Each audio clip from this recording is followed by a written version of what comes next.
I've been eyeing the sketchbook for a while now. I already have plenty of sketchbooks, plenty of unfinished sketchbooks, so I always feel a bit guilty for buying a new one and adding it to my unfinished collection. But whenever I try a new one out, I'm always thinking maybe this is the one, maybe this is my new favorite sketchbook. I don't think that this is the one. First things first. This is the Nostalgie sketchbook by Hanemühle. I got the A4 portrait size, that's 8.3 by 11.7 inches for you Americans. The paper is 190 GSM and there are 80 pages. I mentioned that I have been eyeing this one for some time, and I remember looking into it a while ago. So recently, when I bought this online, I didn't really look much into it anymore, but I definitely should have. I was a little surprised by the paper, and maybe surprised is not the right term. A little disappointed and confused is probably more accurate. This paper is very smooth. It feels almost like a Moleskine sketchbook, the only difference being the brightness of the paper. And the reason I was surprised, confused, and disappointed by this paper is because I thought it was going to be more like the paper in this Arteza sketchbook. The one that I really like, the one that Arteza keeps using in sketchbooks, which sometimes get discontinued only to appear in other sketchbooks in a different size. The paper doesn't have a lot of texture, but it's a bit grainy and it's not entirely smooth. Now, I don't know why I was assuming the texture of the paper will be similar to the Arteza sketchbook. Maybe I misremembered the information about this. Maybe I got it mixed up with a different sketchbook, but here we are. I'm really bad at online shopping, but I have definitely warmed up to the sketchbook as I was working in it. And before we go on that journey, I'm really excited to do something I've never done on my channel before, saying thank you to Skillshare for sponsoring this video. Skillshare is an online learning community with thousands of classes and people who are sharing their creative journey. If there is something you were always curious about but never knew exactly how to approach it or even where to start, this is it. Whether you want to build a creative career, full-time or freelance, take a class on productivity and time management, or find your art style, like this very fun and engaging class by NDJ Pizza, finding your own art style can be a confusing and intimidating journey. I've been doing art for a while now and I think I know my style, but a lot of the things I do are subconscious decisions. I do something because it feels right without knowing why it feels right to me. So having someone break down this topic in very easy to understand chunks and encouraging me to really look at my influences and the things I gravitate towards felt almost like a self-discovery journey. Another class I took that also felt very personal was Mike Lowry's Always Drawing: How to Start and Keep a Daily Sketchbook. His approach to keeping a sketchbook feels almost like keeping a diary, which is something that I used to do.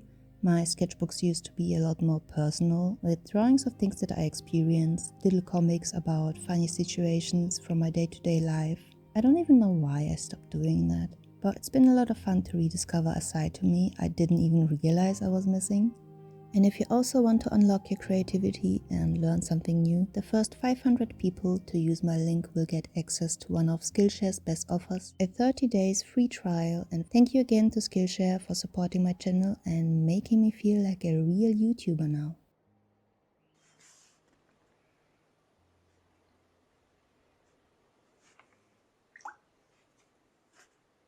My approach to starting a sketchbook is to use the first page for swatches and some inconsequential doodles.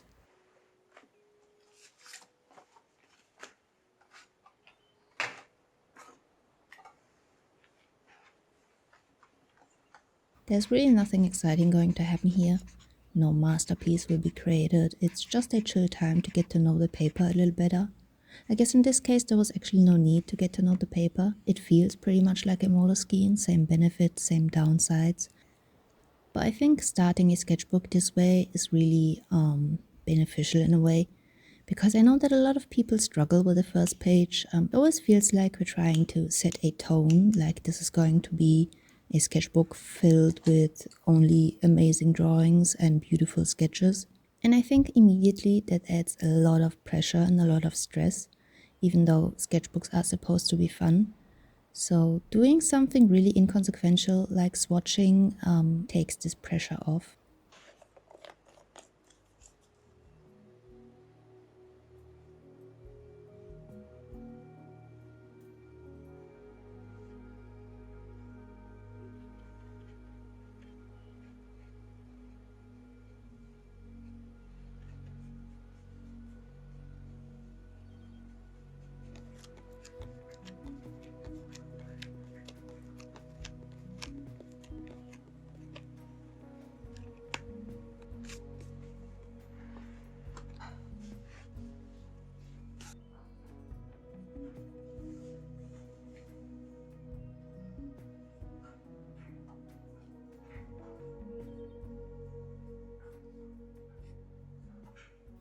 I swatched my Schminke set and the Kuretake Gansai Tambi graphite colors. I also tried my jelly gouache set. I haven't been using it a whole lot recently and it's pretty much dried up.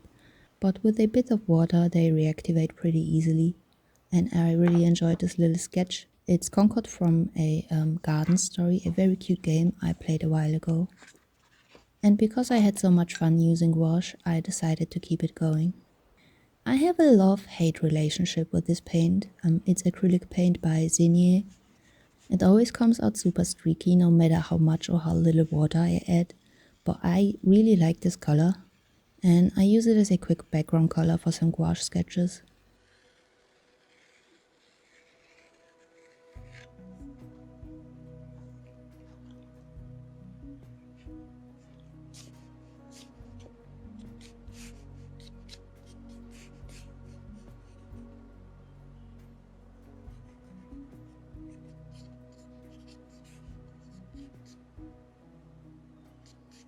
I'm not quite sure if this is an alligator or a crocodile, but I wasn't trying to be super accurate with the reference, so I don't think it really matters all that much what it is.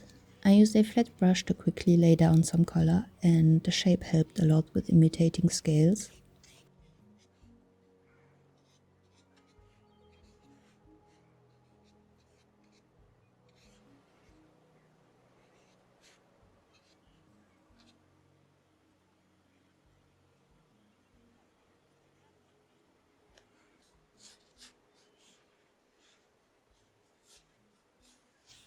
I think it was at this point that I stopped being disappointed with the paper.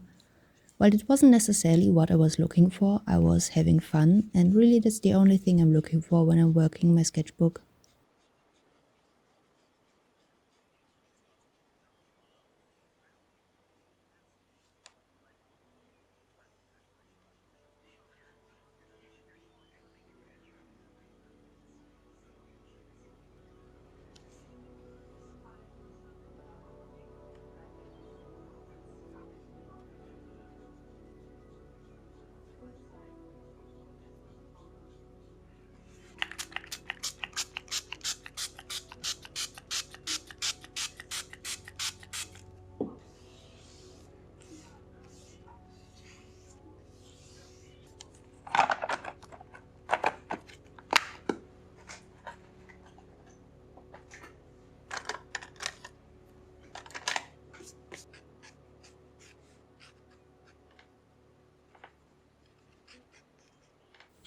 On the next page I wanted to use some watercolors and I really felt like doing something cute, and I decided to draw Frey from Rune Factory 4.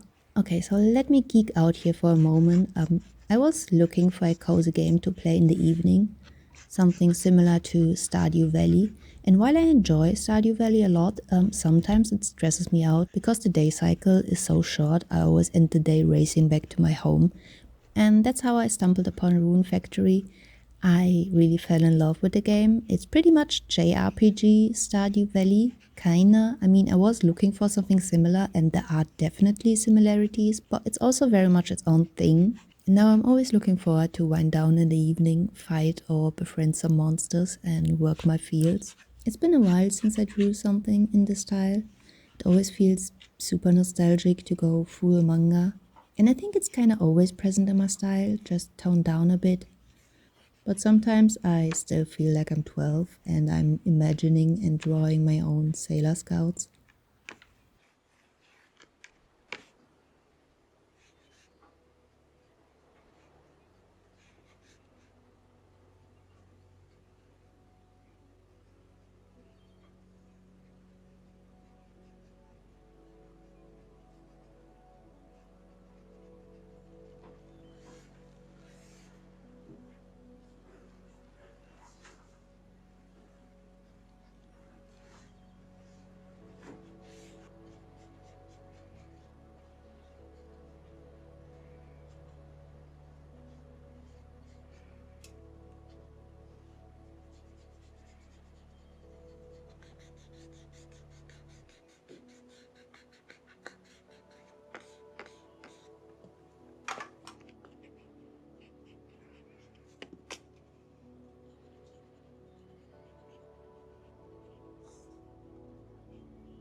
didn't want this drawing to float around on this page.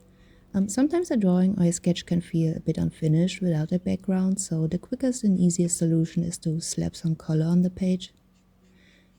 I keep forgetting that I have these super granulating colors, and I thought that this green would look nice because it's similar to the colors I used on the left page. And yeah, it kind of works, but it really doesn't. It definitely anchors the drawing to that spot and it mirrors the colors on the left page, but looks really horrible with the blues on this.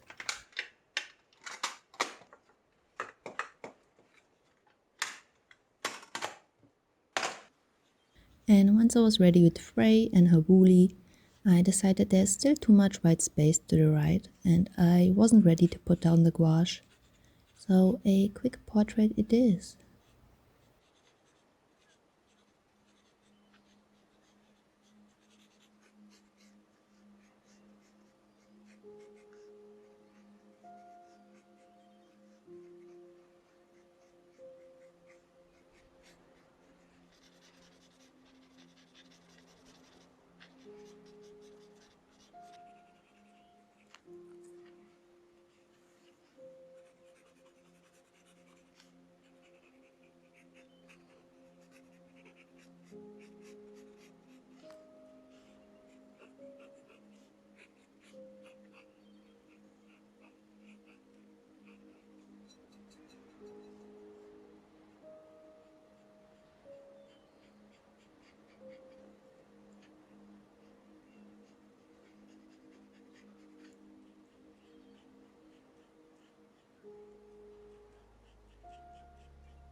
So here we are, another sketchbook started, and I'll probably use this alongside my Moleskine. There really isn't much difference. And I have rekindled my love for gouache and cute manga girls. All in all, I think this was a successful sketchbook session, and I hope you enjoyed this video. Don't forget to check out the Skillshare link in my description if you are interested, and this is pretty much it. Thank you so much for watching, and see you next time. Bye!